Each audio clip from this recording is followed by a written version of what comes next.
Hello Internet, and welcome to round 2 of my Arnhem regional tournament run. Round 2 I was paired against a girl called Lena. I had no idea what to expect. I think I had seen her at events before, but obviously didn't know how good of a player she would be. Looking at the team preview, I was a little bit worried though, because it was a very meta game team. It was a team that could potentially give me a few problems. And this lead is not a lead that I appreciate. Now obviously I can't fake out the Gengar.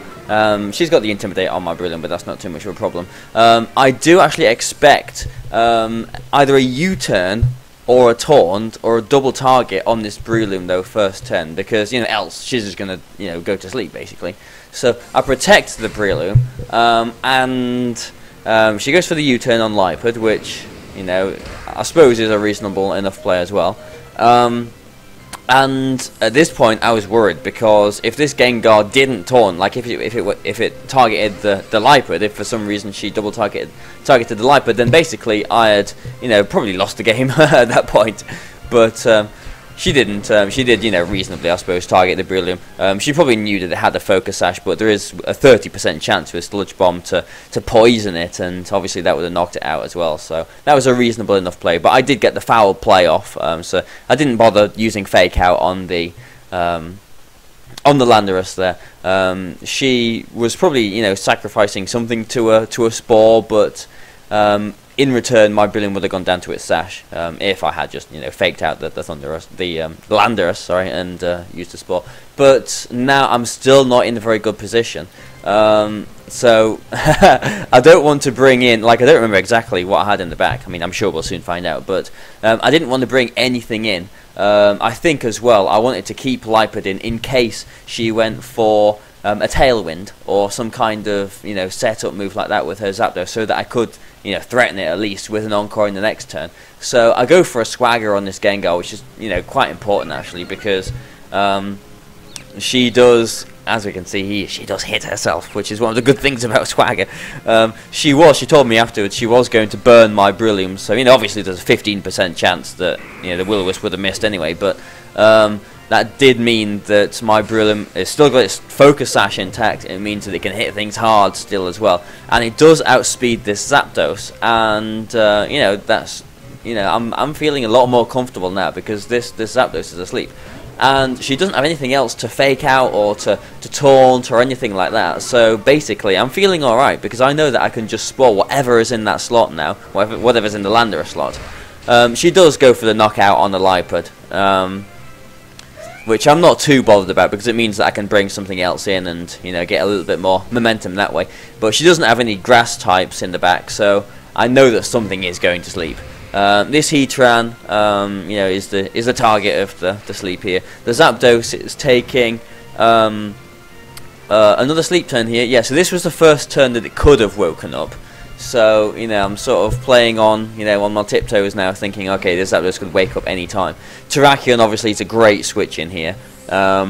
Brilliant comes out. I'm not sure why. I can't remember why. I know that this Heatran has got a guaranteed sleep turn, because it hasn't moved yet. It's just been put straight to sleep. But I think I might have been, I don't know, I can't remember why. I was expecting something threatening towards the Brilliant. But I go for a Rock Slide here, because I know that with these Pokemon that I've got left, Terrakion is the only thing that can hit this Zapdos. The Zapdos is asleep again, so it is a full turn sleep here. The full 3 turns, which again is quite fortunate on my behalf. Both of my Pokemon are at -1 now as well, because this Landorus came in. We know that the Landorus is scarfed after it outspared Lipard those first few turns. And so she is basically forced to go for an Earthquake. So I protect with Terrakion, and I've got to hope that my Scizor survives this Earthquake and possible Thunderbolt, which it turns out she does go for. Here's the Thunderbolt. My Scizor is really bulky though, so I would have been surprised if it got knocked out. But here is one of the perks of using Knockoff. I can knock off this Choice Scarf. I now know that my Terrakion is faster than her Landorus. I put a substitute up. I mean, I would have ideally protected again, but you know, I'm using substitute as the next best thing. I was actually kicking myself a little bit after this turn because I should have seen the earthquake damage on my Scizor the turn before. I should have seen that an earthquake would have basically knocked Scizor out. I was going for the knockoff on Zapdos this turn just to get a little bit more damage on it, but I should have seen that earthquake was going to knock Scizor out here and just gone for like a bullet punch on a Landorus just to get a little bit more damage. But basically, I don't do that. She breaks my my substitute, and I know that you know, I can't survive a Thunderbolt, but I know that Terrakion is going to be around and outspeeding. I've got the chance to flinch, and I can bring Breloom in now, and I can protect this next turn. But she sees what I'm going to do. She sees it quite nicely. She brings, because, you know, basically what I did here was I protected Terrakion, aimed the Spore at the Landorus because that was the threat at the time, but she sees what she, you know, apart from the Thunderbolt on Terrakion there, she kind of sees through that because she brings the Heatran in on this Spore, so that was a good play on her behalf.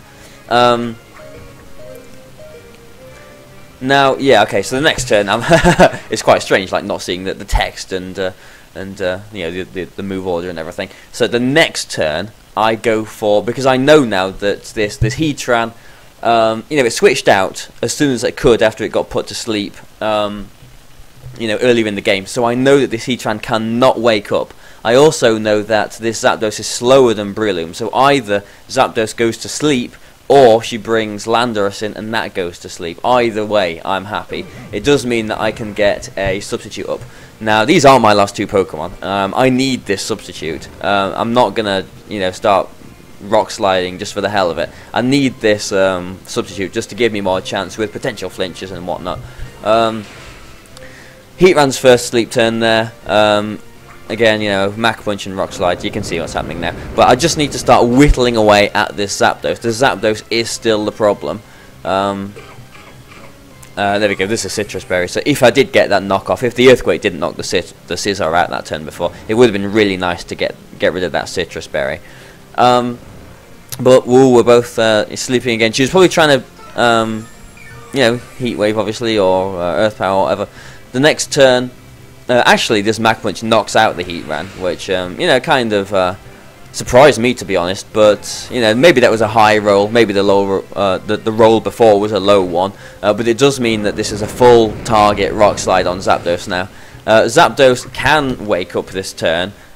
Basically, at this point in the game, I was thinking, well, I think I've won the game, but the only thing really that could go wrong was if Zapdos woke up straight away and got rid of my substitute, and that happens. So I'm not too comfortable at all at the moment. I know, you know, I probably sound like I keep sort of fishing for flinches or anything, but I know that as long as there's a Rock Slide, there is a chance to win this game. So, you know, I'm not demoralized or anything, but I do have to do the obvious move and protect my Terrakion and try and put this Landorus to sleep. I know it's scarfed, so, well, actually it's not anymore, but I know that it's not got Protect, basically, so I can put it to sleep as long as it survives whatever it can do, which obviously it will do. But she sees through my Protect with Terrakion and actually goes for the Hidden Power on Breloom. So again, I'm holding myself, and Breloom luckily hangs on there. So, you know, that was such a clutch kind of you know, survival there. This next turn they go for the Rock Slide obviously, and I target a Bullet Seed at Zapdos as well. I don't want to faff around putting it to sleep and everything. And basically, if the Rock Slide did knock out Zapdos that turn, the Bullet Seed would have redirected itself towards the Landorus.